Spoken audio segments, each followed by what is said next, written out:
Baik, selamat siang. Ya, perkenalkan saya Mudi Lumbugia, tutor Anda hari ini.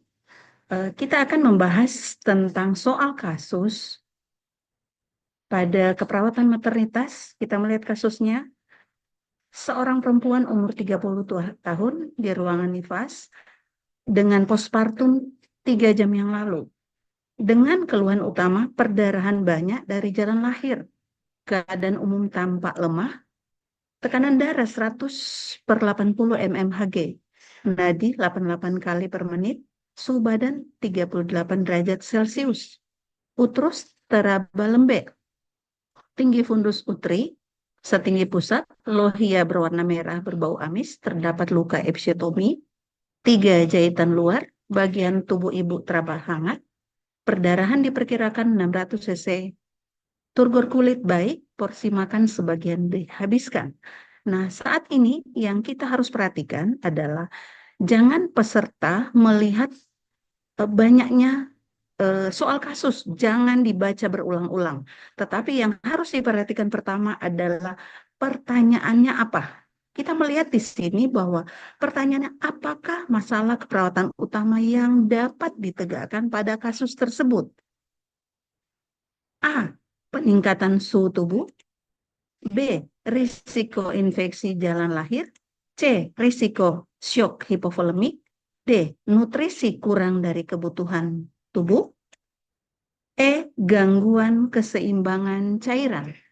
Jadi di sini kalau kita melihat bahwa ketika kita diperhadapkan dengan soal seperti ini, kita melihat bahwa yang menjadi masalah di sini adalah merupakan perdarahan banyak dari jalan lahir.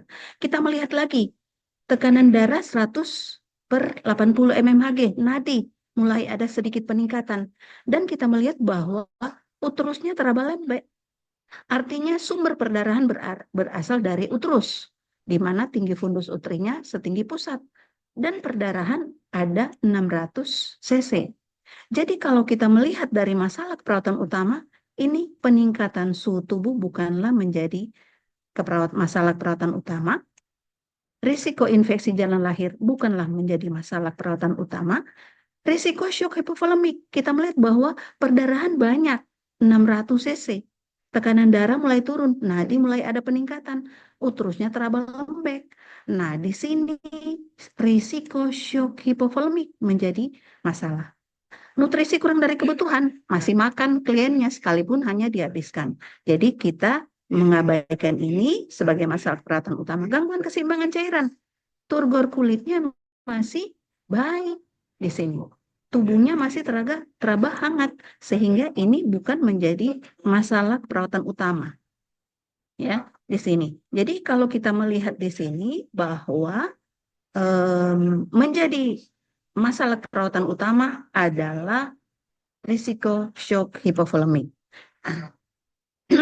Kita melihat pembahasannya di sini. Maaf,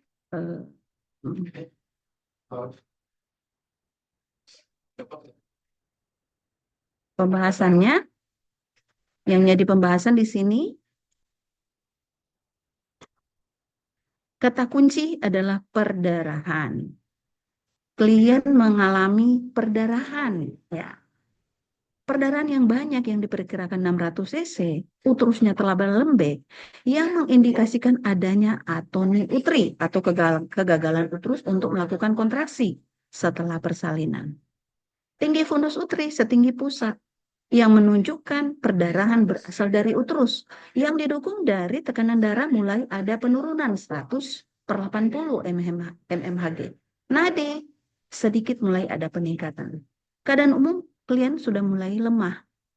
Yang kita takutkan di sini adalah klien akan mengalami hipovolemik atau kekurangan cairan. Sehingga risiko shock hipovolemik menjadi prioritas masalah perawatan.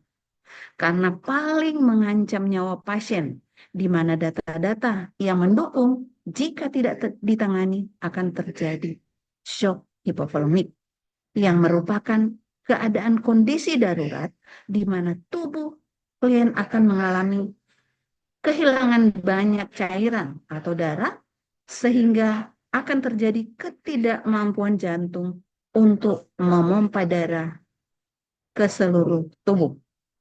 Jadi itu ya semua. Jadi berdasarkan kasus yang ada tersebut, kita dapat melihat bahwa yang menjadi masalah keperawatan utama di sini adalah risiko shock hipovolemik. Terima kasih, semoga bermanfaat. Salam kompeten.